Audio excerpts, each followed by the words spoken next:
What on earth is this? Have some shame. Without hearing my side, mother-in-law is yelling at the top of her lungs, her face red with anger. The reason? She is fuming like a raging fire. It's because of the flashy underwear hanging on the balcony.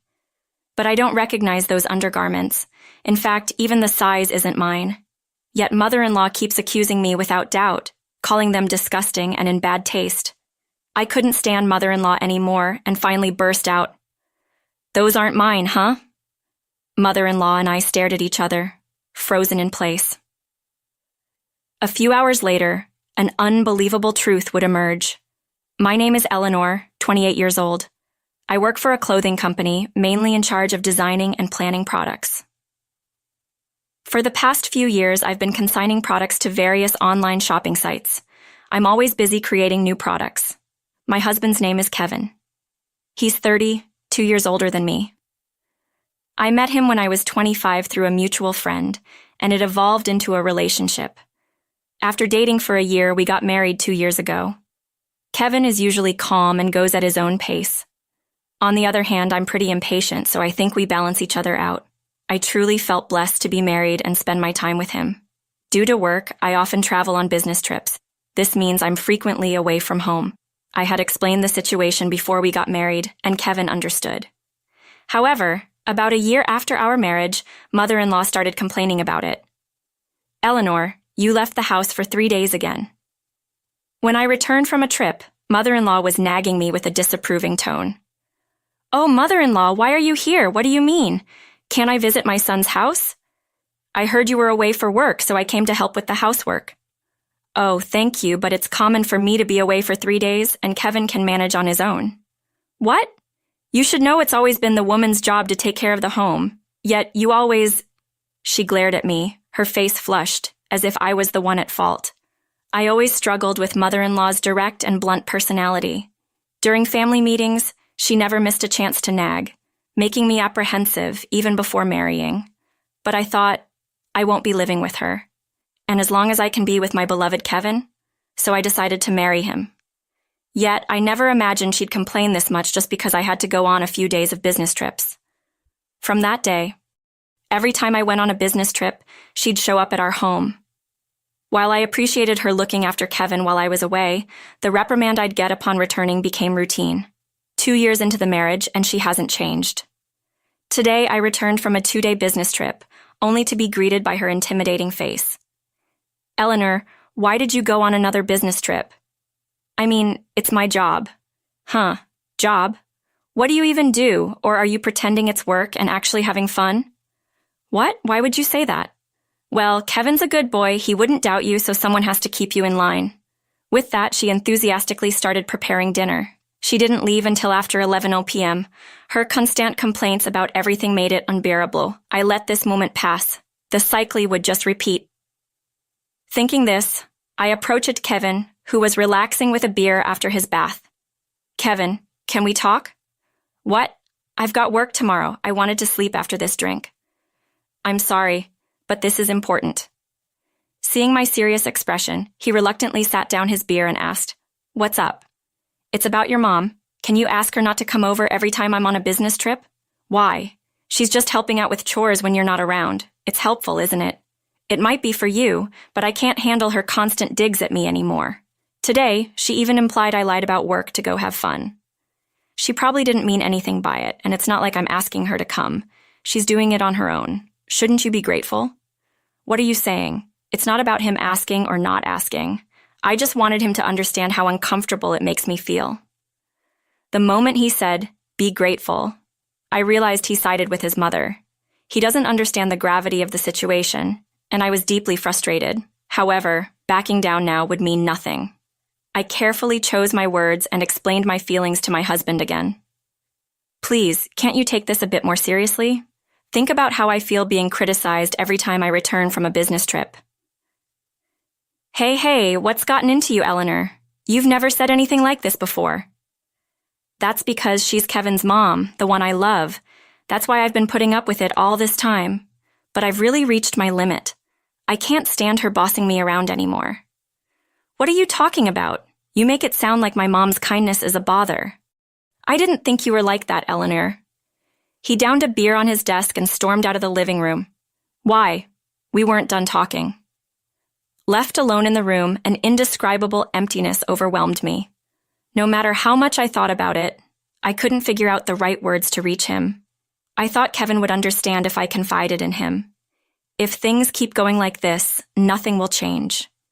If his mom is there the next time I return from a business trip, I decided in my heart that next time we'd have a proper one-on-one conversation. A few weeks later, I have to leave for a 3-day business trip. Before leaving the house, I cautiously approached my husband. Kevin, your mom, she's not coming today, right? Huh? This again? Talking about my mom? Just answer me. I hope you haven't invited her. Stop nagging me. How I spend my time when you're not here is my business. Stop trying to control everything, he yelled, and let out an irritated sigh. Even when I called out, I'm leaving now, he ignored me. In the end, I left for the business trip, not knowing if his mother would come. Even as I was working away from home, thoughts of her kept creeping into my mind. Though I used to focus on my job without any concerns, now I was completely distracted. I was surprised at how mentally drained I felt, but I couldn't back down now, as I had decided earlier. If his mom is at home next time, we'll definitely have a proper talk. That resolution remained unchanged.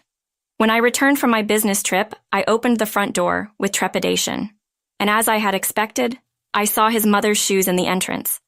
She was cheerfully singing and cooking in the kitchen. She seemed to notice my footsteps and turned around. Before I could greet her, she said, "Oh, Eleanor, it seems like you've been out playing for days, haven't you? Did you have fun?" I was instantly annoyed by her phrase out playing. I wasn't playing, I was just working. Oh, making excuses again?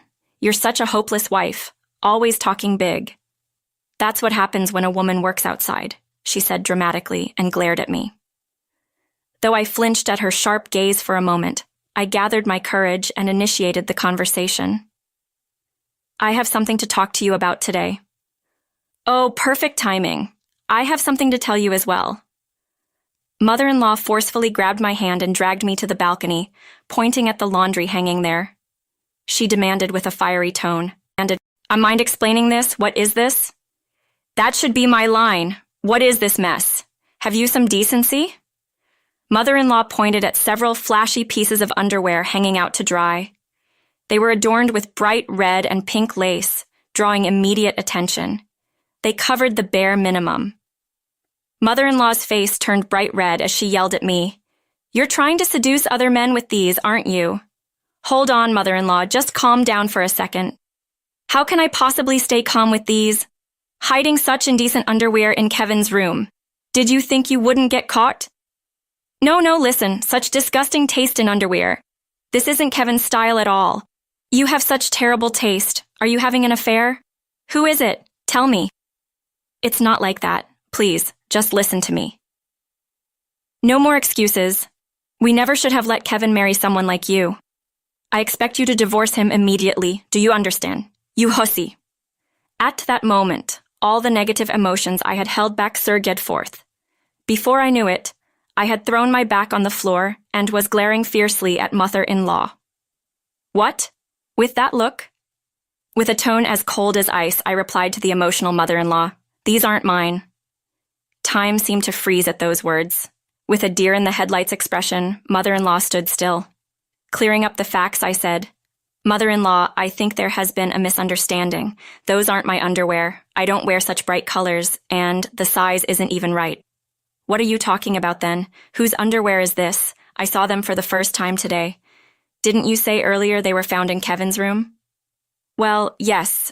I thought I'd help him pick out some fall clothes, so I was organizing his closet. That's when I found a bag at the back, and these came out of it." "Oh, really? Well, I don't know anything about it. Let's wait for him to come home, mother-in-law," as if she had come to some realization, ran pale and sat on the sofa. Of course, I had a bad feeling about it too. Yet I acted strong, not showing mother-in-law my unease. An hour later, with a casual, "I'm home," my husband returned. As he entered the living room, I planted myself firmly in front of him, looking stern. "What's going on, Eleanor? And why is Mom here, too? Did you two have a fight or something?" It's not that, mother-in-law, and I have something we need to ask you, I said. Kevin looked stunned. I threw at him the underwear that had been drying on the balcony. His face turned pale instantly upon seeing them. Without missing a beat, I confronted him. What's the meaning of this? Mother-in-law said she found this in Kevin's room. I mean, they're obviously for women. When, where, and why did you buy these? Care to explain? I'm really sorry, Kevin began an overly exaggerated apology. Taking a deep breath, he started to explain. According to him, he had been dating a younger woman from his office for a year.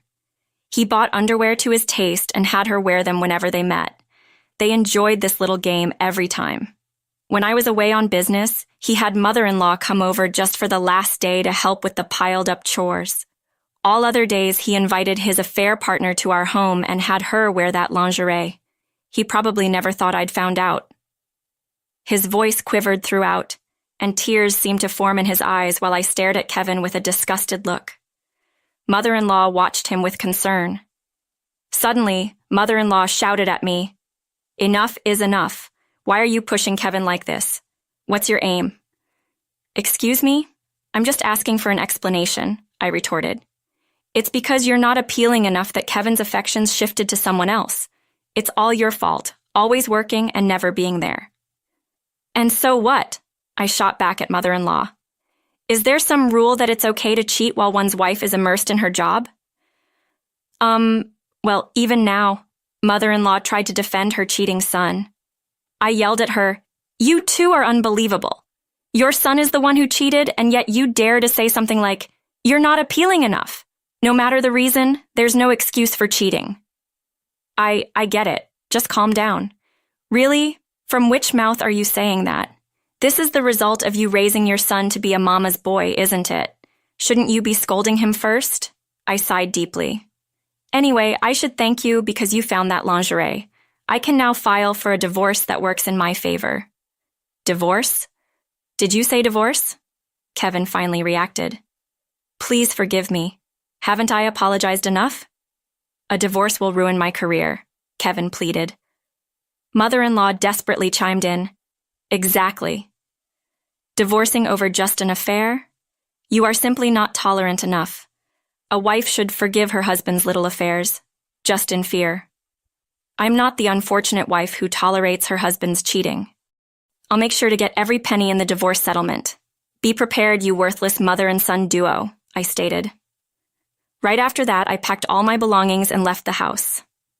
Once I found a new place and settled in, I contacted a lawyer about the divorce and compensation.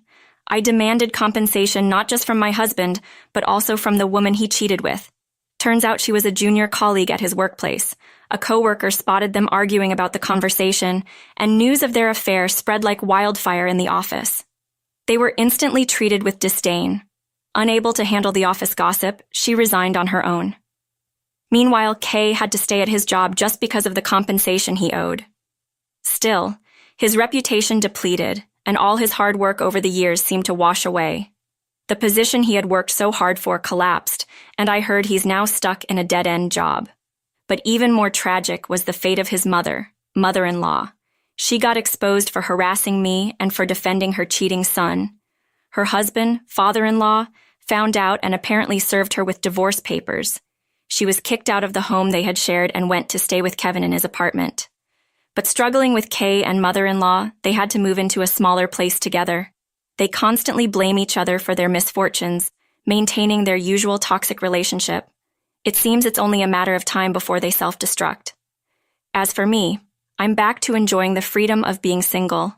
I want to continue my job without any hesitation and live a life I'm